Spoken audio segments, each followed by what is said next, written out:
Welcome back to the Deep Dig A Sports Pod. I'm your host, D. Before we dig into anything, though, be sure to hit that like button. Be sure to subscribe. Drop some comments below. Let me know your thoughts about everything that happened this past weekend because there was a whole lot. And I want to stop a little bit and talk about South Florida versus Alabama. When you look at it just on paper, if you weren't watching the game, it looks like another Alabama blowout. They go in and they're honoring Nick Saban, and yeah, they did what they needed to do. But this was a tight game all the way up until the fourth quarter. South Florida has a quarterback that cannot throw the ball. They cannot throw a ball, and they were in this game. In the fourth quarter, it was an 8-point game. South Florida gets it. They drive all the way down the field. They get it to 4th and goal. And you figure because this team just cannot get it going on offense, you go for it. Because what do you got to lose? At the end of the day, if you don't get that 4th down, you pin Alabama deep. You've been playing good defense. You try to pin them down there and then make them punt, and you play the field position game, right? No, wrong. South Florida goes for a field goal to make a one-score game a one-score game.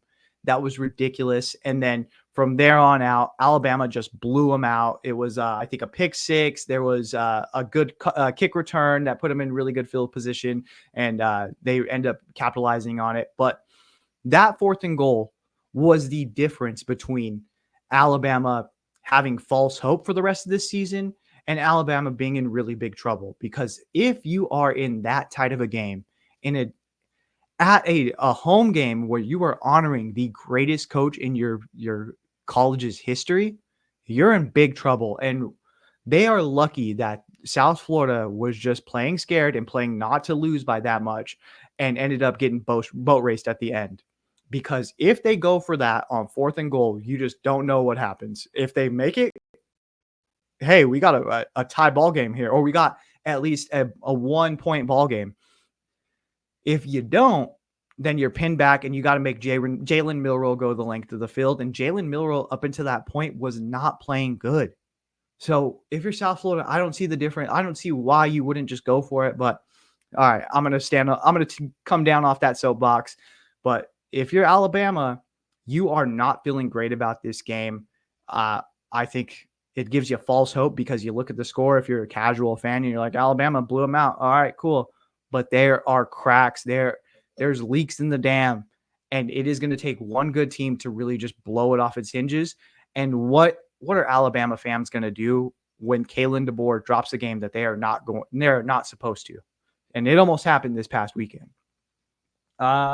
Speaking of which, if you are Dan Lanning, aren't you nervous? You just moved to a new conference. You are not beating up on the Pac-12 anymore. You have moved to the Big Ten. And before you even get to conference play, you have 2 games where it's back-to-back. You are not feeling great about your team coming out the other end. They win in overtime against Boise State. I'm not going to say that Boise State that's a huge, that's not like a bad team to barely eke out a win, but if you're Oregon and you had such high hopes moving forward into this season, and then Dylan Gabriel just doesn't seem like he puts points on the boards for some reason. He puts up yards. It just does not equate to points. And you're getting your teeth smashed in by, there's no shame in it, one of the best, probably the best running back in the entire nation in Ashton Jeanty. I mean, what are you going to do when you play the big boys in your conference, man? So if I'm Dan Lanning, I'm trying to figure out, how do we right this ship? How can we make sure that going into our conference, we feel pretty good? Because as of right now, you haven't put anything up on the field that makes you confident in this team moving forward. But again, big shout out to Boise State. I think that they have a really good chance to win their conference. And if Ashton Jeanty continues to put up numbers and performances like he did against Oregon and then in week 1, he is going to be the Heisman winner. He is the front runner right now, and that is for a very, very good reason. So you feel really good about that if you're Boise State, and the performance you just put up against Oregon. If Oregon continues to eke out wins, it's a feather in your cap as far as your resume. It doesn't look that bad, but if Oregon starts to fall off, you gotta win your conference. Go ahead and hit that like button. Be sure to subscribe. Drop some comments. Let me know your thoughts. All right, later.